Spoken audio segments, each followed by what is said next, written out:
छत्रपती राजश्री शाहू महाराजांची 150वी जयंती अतिशय मोठ्या उत्साहानं राज्यभर साजरी केली जाते।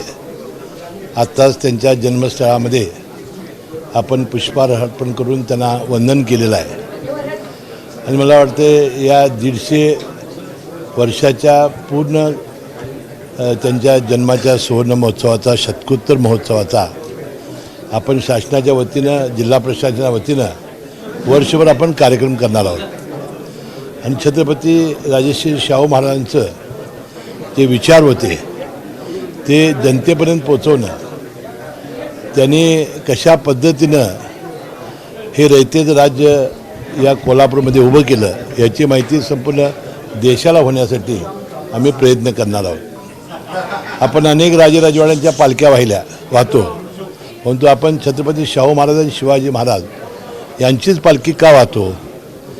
कारण त्यांनी रयतेचं राज्य कसं असावं आणि जनतेसाठी कसं चालवावं याचा एक आदर्श नमुना या दोन्ही राजाने आपल्यासमोर घालून दिलेला आहे आणि म्हणून छत्रपती राजे शाहू महाराजांच्या या जयंतीच्या निमित्ताने या जिल्ह्याचा पालकमंत्री म्हणून 150व्या जयंतीच्या निमित्ताने मी मनपूर्वक सर्वांना शुभेच्छा देतो।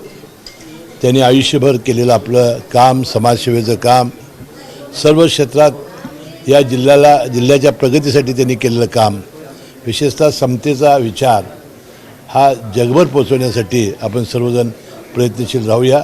हीच खऱ्या अर्थानं छत्रपती शाहू महाराजांना आदरांजली होईल। शाहू महाराजांना भारतरत्न मिळावा अशी अनेकांची मागणी होती। राज्य शासनाने या निमित्ताने आज 150वी जयंतीच्या निमित्ताने मी या जिल्ह्याचा पालकमंत्री म्हणून पुन्हा देशाचे पंतप्रधान, केंद्रीय मंत्रिमंडळातील सर्व मंत्र्यांना मी नम्रपणानं विनंती करेन की मरणोत्तर छत्रपती राजश्री शाहू महाराजांना भारतरत्न किताब देऊन त्यांचा सन्मान करावा, त्यांच्या विचाराचा सन्मान करावा।